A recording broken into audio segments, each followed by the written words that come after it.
wa rasuluhu shadiqul wa'dil amin. Allahumma salli wa sallim barik ala Muhammadin wa ala ali Muhammadin wa man tabi'ahum bi salamiddin.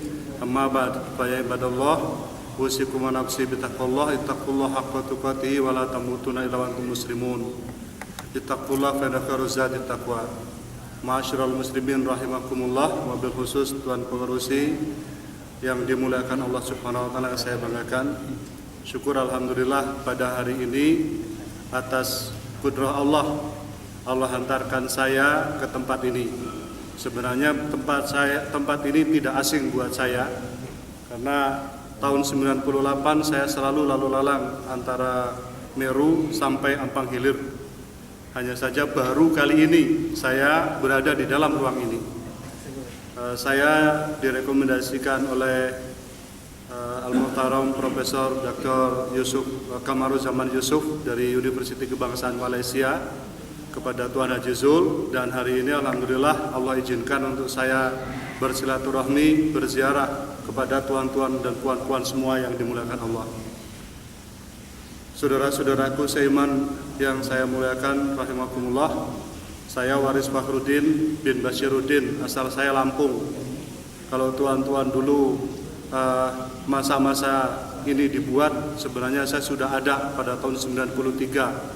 Saya masuk ke Malaysia, tapi saya bekerja sebagai buruh kelapa sawit, bangunan, kemudian juga saya potong rumput di Tasik Selayang.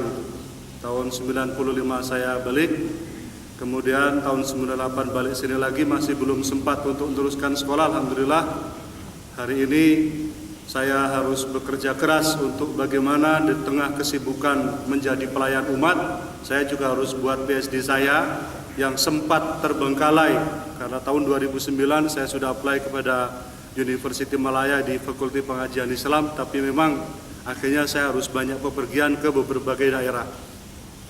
Tuan dan puan yang dimuliakan Allah, saya rasa satu hal yang buat saya benar-benar tak percaya diri berceramah di depan tuan-tuan, orang-orang di bandar, di kota. Karena biasanya yang saya ceramah itu di hutan-hutan, di balik laut, di balik gunung. Nah, ini saya dibawa masuk ke Metropolitan Kuala Lumpur. Tapi semoga saya boleh sampaikan dan tidak mengecewakan tuan-tuan semua.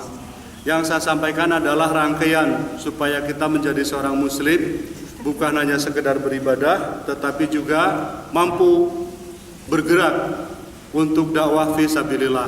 Karena sesungguhnya Allah Subhanahu wa taala perintahkan kepada para sahabat Nabi melalui Rasulnya Muhammad SAW, selain mereka harus hanif, lurus dan bersih akidahnya, sesudah mereka syahadat, maka mereka harus juga sahih dalam masalah ibadah. Tetapi setelah itu Rasulullah SAW menugaskan kepada para sahabat Nabi untuk bertebaran di berbagai daerah, baik itu di Yaman, di Najd, di Persia, bahkan di Eropa waktu itu, dalam rangka mengajak manusia invite to Islam. Dalam mewujudkan perintah Quran surat An-Nahl ayat 125, A'udzubillahi minasyaitonirrajim, ud'u ila sabili rabbika bil hikmah wal mau'izatil hasanah wajadilhum billati ahsan inna rabbaka laminal sabilihi wa wa'lamu bil muhtadin. Itulah dasar perintah, bahwa kita memang diperintahkan untuk semampu kita supaya kita juga aktif dalam dakwah. Itulah yang saya kata dalam tajuk hari ini, dakwah serantau Asia Tenggara. Mengapa begitu? Ini perlunya saya sampaikan dalam bentuk slide. Semoga bisa segera dibuka karena waktunya pun hanya dalam beberapa menit saja.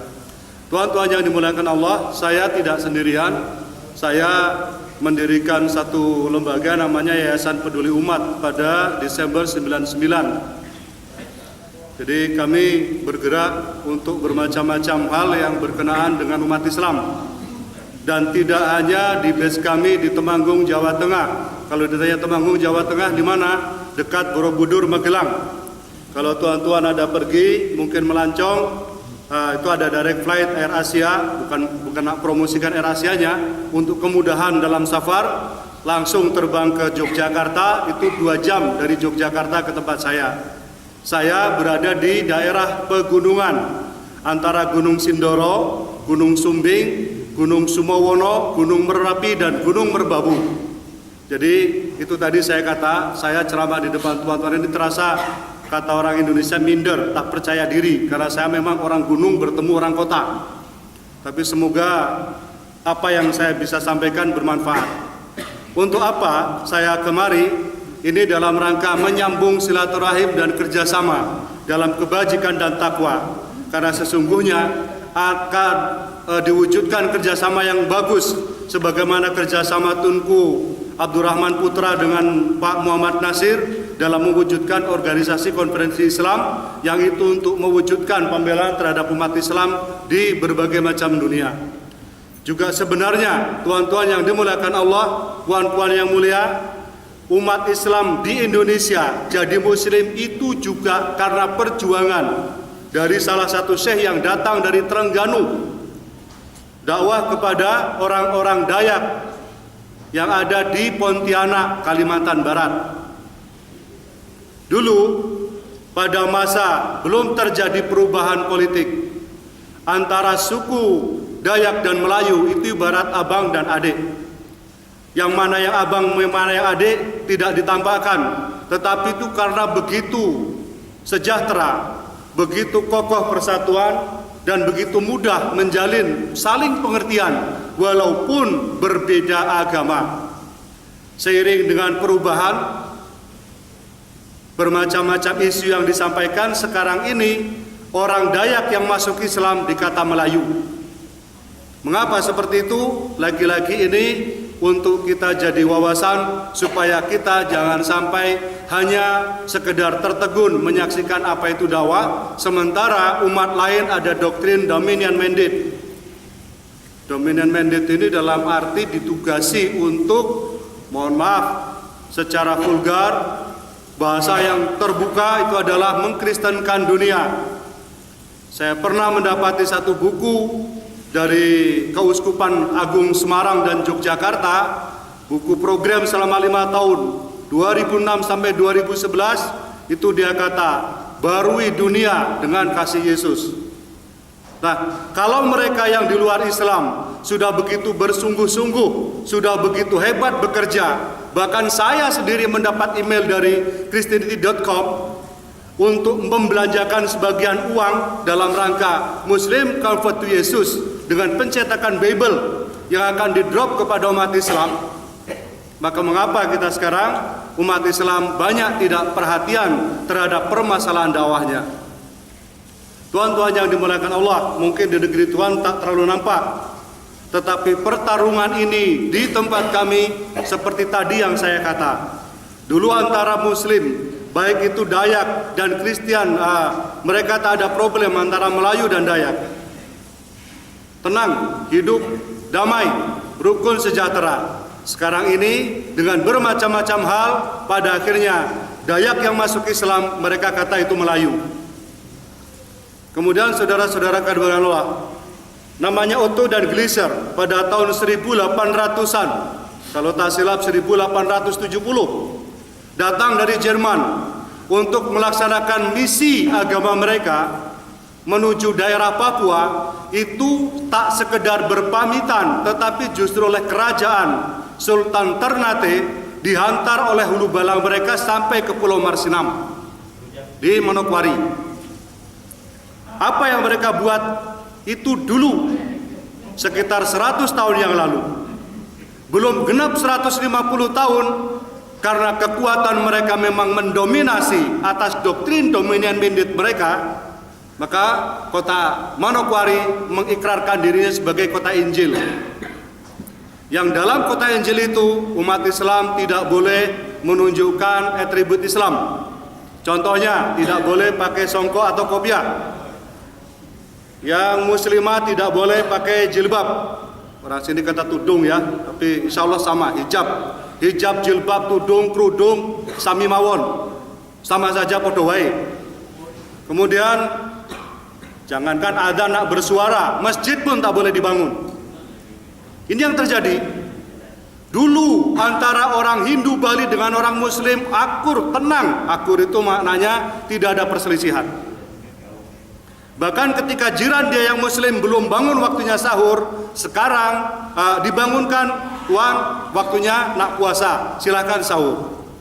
Yang sekarang terjadi, kalau di jalan itu anak-anak Hindu Bali mengejek, Pak Haji, kalau kita jawab mereka akan berkelakar. Oh, Pak Haji gila, tak dipanggil pun menjawab. Nanti kalau tak dijawab, didiamkan saja, nanti dia komen lagi. Pak Haji Pak Haji tuli kah? Kupingnya tak dengar kah? Dipanggil tak mau jawab. Inilah perkembangan. Tuan-tuan yang dimuliakan Allah. Begitu juga dengan permasalahan dakwah yang saya rasakan langsung ketika saya mulai dari tanah Aceh sampai Papua. Ini sebenarnya saya sangat mengharap supaya tak boleh. Oke, tak dapat ya, sudahlah, apa boleh buat. Jadi tuan-tuan yang dimuliakan Allah, saya ceritakan apa yang dikatakan dakwah serantau Asia Tenggara. Saya memulakan kerja, memang base camp saya di Temanggung bersama teman-teman. Alhamdulillah setahap demi setahap. Tahun 2005 saya masuk ke daerah Papua. Waktu itu saya dibagi tahu, nanti Pak Waris kalau sampai ke Lembah Baliem jangan terkejut. Kalau tanpa di situ orang tak pakai baju, baik itu laki-laki ataupun perempuan. Jangan terkejut kalau nanti di kapal terbang orang tak pakai, benar-benar tak pakai baju, jangankan pakai kasut, selipar pun tidak. Rupanya alhamdulillah terwujud. Tahun 2009 saya berangkat, di sebelah saya di kursi kapal terbang itu benar-benar baunya luar biasa. Mungkin kalau ada orang pingsan didudukkan di sebelah ini boleh sembuh seketika, karena memang tak pernah mandi. Ketika anak pulang, betul-betul itu yang dikata oleh teman saya rasakan. Gendong babi, tak pakai t-shirt, jangankan baju, tak pakai selipar, juga kasut, masuk ke kapal terbang. Ya itulah memang keberadaan mereka. Nah, alhamdulillah, walaupun di Lembah Baliem itu masih ada orang makan orang, saya pun masih selamat kembali, bahkan tahun 2010 ke sana lagi. Bahkan dai yang ditugaskan untuk berdakwah di Lembah Baliem itu sudah pernah terjebak dalam perang suku, tapi mereka tak dibunuh karena disebut Bapak Guru. Jadi orang di Lembah Baliem itu kalau ditampakkan visual mungkin lucah, porno. Mereka betul-betul tidak pakai baju, hanya memakai koteka. Mohon maaf, itu hanya pada kelaminnya saja. Kalau yang perempuan hanya sekedar menutup, sangat memprihatinkan. Jadi sampai-sampai dikatakan jangan terkejut kalau nanti disambut dengan orang macam ini. Saya kata, mana boleh, ada di bandara, ada di airport seperti itu, nanti buktikan sendiri. Ternyata begitu datang, betul-betul saya disambut oleh orang macam ini. Tuan-tuan yang dimuliakan Allah, saya berkeliling di sekitar Wamena, kota atau bandarnya Kabupaten Jayawijaya, sampai ke daerah Araboda. Araboda ini sudah 20 tahun dibina untuk jadi muslim. Alhamdulillah sudah muslim. Tapi jangan bayangkan tuan-tuan muslim itu kemudian pakai kain sarung, apalagi pakai jubah. Mereka itu hanya ketika mau sholat itu saja berpakaian. Teruk sangat ya. Ya memang orang di hutan. Ketika saya pulang saya tanya, di sini kenapa tak tampak binatang buas padahal di sini hutan? Tak bakal ketemu karena orangnya lebih buas dari binatang. Memang benar, saya dapat cerita langsung dari Pak Ibrahim Lokobal. Ada fotonya di sini. Kalau waktu itu betul-betul dipotret dengan suasana yang bagus, saya dan beliau sama-sama tidak kelihatan, mungkin saya samar-samar. Sebab apa? Saya sudah hitam begini, Pak Ibrahim Lokobal lagi hitam, sehingga tak nampak. Beliau inilah yang cerita. Pak Ibrahim ini pemuda yang awal masuk Islam, kemudian ayahnya Haji Aipong Asolokobal masuk Islam, sehingga dari masuk Islam itu anak buahnya, suku-sukunya pun jadi muslim di Walesi. Saya sudah sampai ke sana. Sekilas cerita tuan-tuan yang dimuliakan Allah, saya perhatikan bentuk kaki mereka tidak sama dengan kaki kita. Kita nak jalan daerah yang berbukit sedikit, kalau licin mudah terpelanting. Kalau panas tak kuat, tapi mereka benar-benar tanpa kasut, tanpa selipar. Jalan di tengah bukit yang berair, yang licin pun no problem. Dan mereka jalan seperti itu bukan 1-2 kilo. Bahkan untuk masuk ke daerah pelosok lagi yang lebih dalam, masuk melalui hutan itu sampai 3 hari 3 malam baru sampai tempat dia. Alhamdulillah di situ pun sudah ada yang muslim. Tapi untuk masuk ke situ memang perlu fisikal yang luar biasa. Saya tak kuat lagi. Tuan dan yang dimana saya teruskan. Cerita Pak Ibrahim Nokobal ini, dia kata, kalau terjadi perang suku, lawan yang mati dibunuh, itu harus dibawa badannya. Untuk apa? Untuk Tuan Panglima adalah suguhan terhormat, mohon maaf, daging paha. Daging paha. Caranya makan bagaimana? Hanya dibakar saja. Bikin grill, dipanggang. Jadi tuan-tuan yang dimuliakan Allah, lagi-lagi alhamdulillah. Walaupun saya di sana mungkin harus dengan pengawalan orang Papua setempat.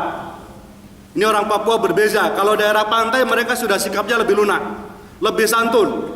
Tapi kalau yang daerah gunung, betul-betul orang gunung. Mereka jangankan yang macam kita, yang sama keriting rambut, sama hitam itu pun dibunuh juga. Mereka hanya bedakan orang dengan fam. Suku dia apa? Kalau dikata apa margamu, disebutkan oh sama, sudah selamat. Kalau tak, bunuh. Dan mereka, tuan-tuan yang dimuliakan Allah, mau membunuh manusia itu bukan karena mau mencuri, bukan mau merompak. Bunuh-bunuh dengan cara yang sangat kejam. Muka dikampak. Kalau hanya dibunuh, ditinggalkan, itu masih belum apa-apa. Muka dikampak, perut dikeluarkan, badan dibelah, itu pun masih bersyukur, jasadnya masih ada. Karena banyak orang yang dibunuh, lantas mereka diambil dimakan. Termasuk tentara Indonesia yang dibunuh oleh OPM, Organisasi Papua Merdeka. Juga seperti itu. Saya lanjutkan, Tuhan yang dimuliakan Allah. Kami bekerja seperti ini bukan tanpa tujuan. Karena kalau mengingat apa yang kami kerjakan dibanding dengan fasilitas mereka, kami ini ibaratnya hanya pakai basikal buruk, mereka sudah pakai helikopter. Yang helikopter itu mampu membawa lori-lori berat. Dan satu hal yang sangat istimewa, ada satu benda pusaka yang ikut terbakar dalam peristiwa kerusuhan di Wamena tahun 2001 adalah buku pusaka. Mereka kata seperti itu. Buku pusaka itu ternyata tulisannya Arab dan selalu dikasih minyak wangi.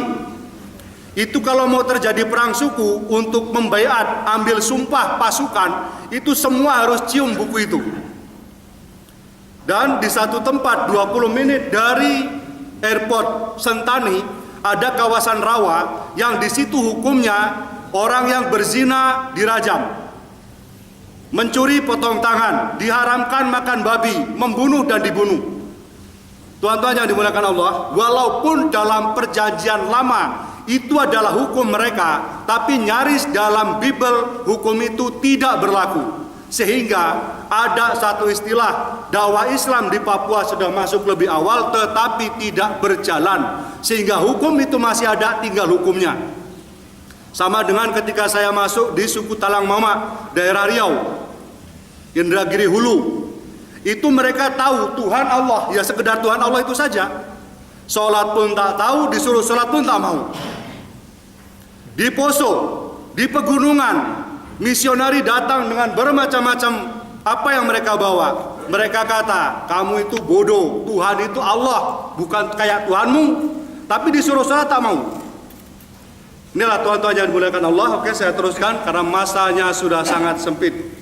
Saya lanjutkan, insya Allah informasi itu hanya sekilas saja biografi saya. Bukan untuk takabur, tetapi itu yang harus saya syukuri atas doa tuan-tuan semuanya. Saya boleh kerjakan sedikit, sangat sedikit, mungkin 1/100 juta debu apa yang dilakukan ini.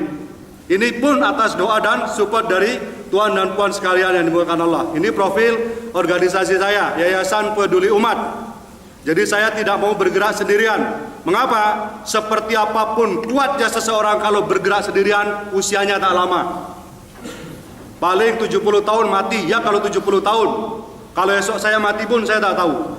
dengan buat pertumbuhan seperti ini akan diteruskan oleh yang lain. Saya teruskan untuk apa kita dakwah? Dakwah kita adalah untuk melipat gandakan ibadah kita. Mungkin saja kita mampu, boleh buat sholat 100 rakaat satu hari, tapi untuk 1000 rakaat mungkin tak mampu. Kita tak ada cukup masa untuk bekerja, untuk keluarga dan sebagainya. Tapi dengan kita mengajak orang kepada kebajikan, man dalalal khair falahu ajru kafailihi. Siapa yang menunjukkan kepada jalan kebajikan, baginya pahala atas orang yang melakukan. Bayangkan kita ajarkan orang sholat, satu orang sholat sama didapat pahalanya. Satu orang, kalau dia ajarkan lagi 10 orang, 100 dan 1000, itulah caranya. Kalau dulu para sahabat Nabi hanya mempertahankan egois mereka, beribadah di Masjidil Haram yang pahalanya 100 ribu kali, mungkin Islam tak tersebar ke seluruh dunia. Kenyataannya sahabat Nabi itu lebih banyak berserakan bertebaran ke muka bumi sampai masuk ke daerah Cina.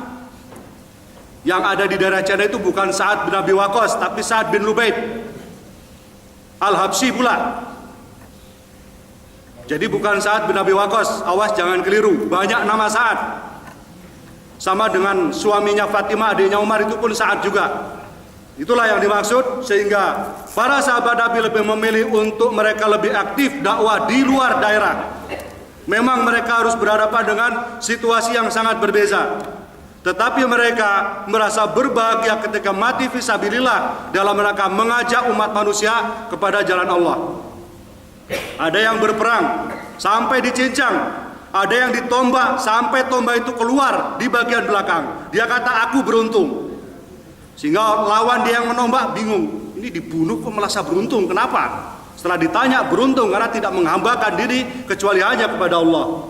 Saya lanjutkan, ini tuan-tuan yang dimuliakan Allah, untuk apa kita berdakwah? Yang membuat profil tank ini adalah Naedang Jet South of Korea di Tanah Merapi.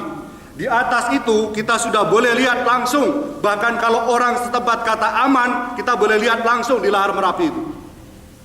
Orang setempat tak perlu seismograf, hanya membaca dari tanda alam. Ini bapak yang ada di foto ini, yang mungkin nampak, beliau pernah langsung mengambil belerang dari laharnya Merapi. Jadi tak perlu pakai helikopter tak apa, jalan saja. Tapi beliau kuat, kalau saya sudah tak kuat. Ini tuan-tuan yang dimuliakan Allah, Sang Dato sampai hari ini belum mampu membaca Quran karena dulu ketika mau belajar, gurunya dibunuh oleh Belanda, Qurannya dibakar. Padahal dia harus turun gunung sejauh 10 kilo. Itu daerah pegunungan. Jangan bayangkan datarnya Kuala Lumpur. Kami pun tak mau kalah. Di bawah gereja, di atasnya kami buat masjid. Mungkin ada tampak merah, itu salib. Alhamdulillah masjid kami di atasnya gereja. Urusan keseharian no problem. Dalam masalah menikahkan anak, kami tak ada apa-apa. Bahkan mereka tahu kalau mereka membuat sembelihan, kami tak mau makan. Maka dalam muasyarah pergaulan kami tidak ada apa-apa. Tapi dalam masalah akidah, kamu-kamu, saya-saya. Ini tuan-tuan yang dimuliakan Allah, nanti boleh sesekali merasakan melalui jembatan gelap di tengah malam. Jembatan ini 120 meter. Lumayan mendebarkan. Oke, saya bawa ke timur, bukan Nusa Tenggara Timur. Ini Pulau Kera.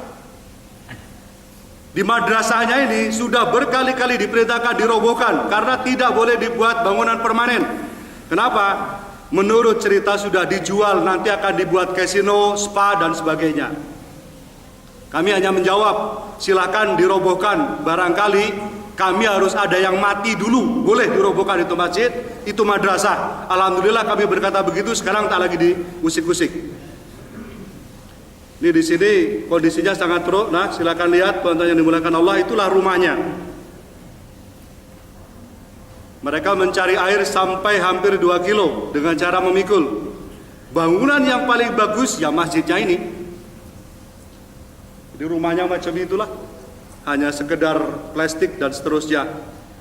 Ini kami buat kerjaan sosial, kami bawa jilbab, kami bagikan kepada para muslimah supaya mereka berjilbab. Itu yang t-shirt putih, namanya Fernandez Ma'ruf Suarez, asalnya Katolik. Jadi kami pun berdakwah bukan hanya kepada yang muslim, yang non muslim pun kami bawa. Alhamdulillah mereka bisa terima Islam.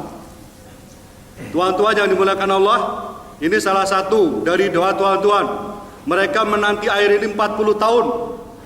Belanja air yang harus dikeluarkan, beli air kepada orang Kristen, itu dalam 1 tahun 525 keluarga itu sampai 2 juta ringgit. Alhamdulillah hari ini sudah terwujud, sehingga sang anak dengan begitu bahagianya dia datang untuk membantu ibundanya memikul air.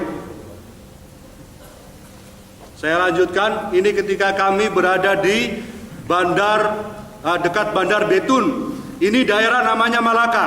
Menurut cerita ada satu keluarga dari kerajaan Malaka yang akan ke timur-timur, tapi kapalnya karam. Di tempat kapal karam itu disebut besi kama, maksudnya besi yang tenggelam. Yang berhasil diselamatkan Al-Quran. Sayangnya Al-Quran itu jadi benda pusaka yang disembah oleh orang Katolik. Kami sudah berupaya mengambilnya, tetapi justru akan terjadi kegaduhan sehingga kami mengalah.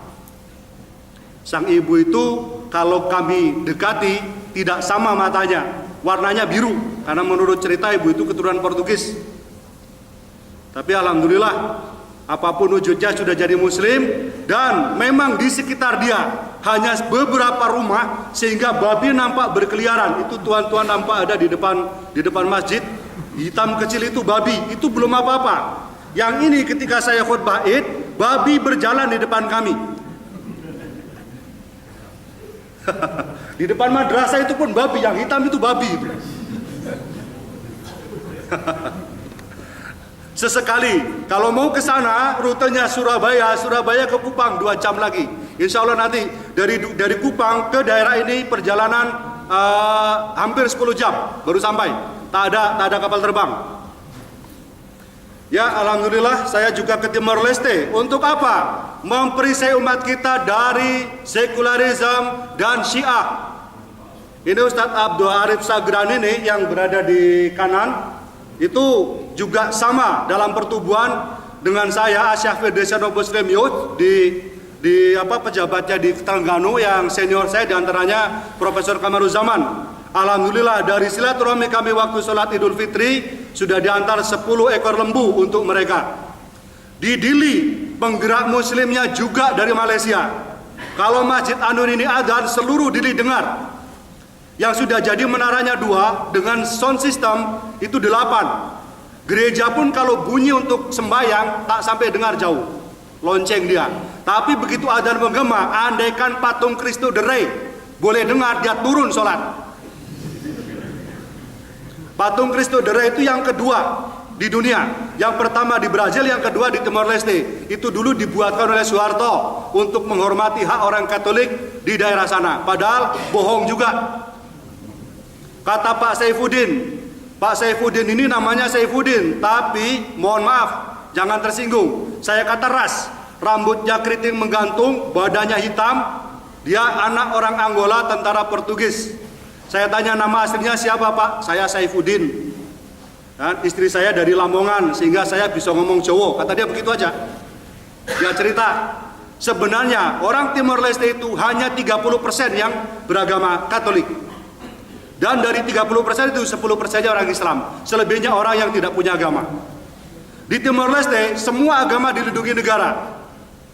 Bahkan Ramos Horta, kemudian Sanana Gusmao, terus Taur Matan Rua, presidennya ketika mereka masanya Idul Fitri dan Idul Adha, maka mereka datang mengucapkan selamat lebaran kepada umat Islam di masjid. Semua agama dilindungi, tak beragama pun dilindungi. Saya teruskan. Saya Idul Adha di daerah Rotendau. Ini wilayah paling selatan di Indonesia. Di sini banyak cerita bikin air mata duyung. Katanya air mata duyung itu harus dibuat menangis hari Jumat. Setelah menangis, nanti dibuat doa-doa dicampur dengan minyak kelapa. Yang minyak kelapa itu harus dipanjat oleh anak yang belum haid. Dan macam-macam. Sehingga bisa pakai untuk ini itu. Ya jelas musyrik lah. Di sini banyak umat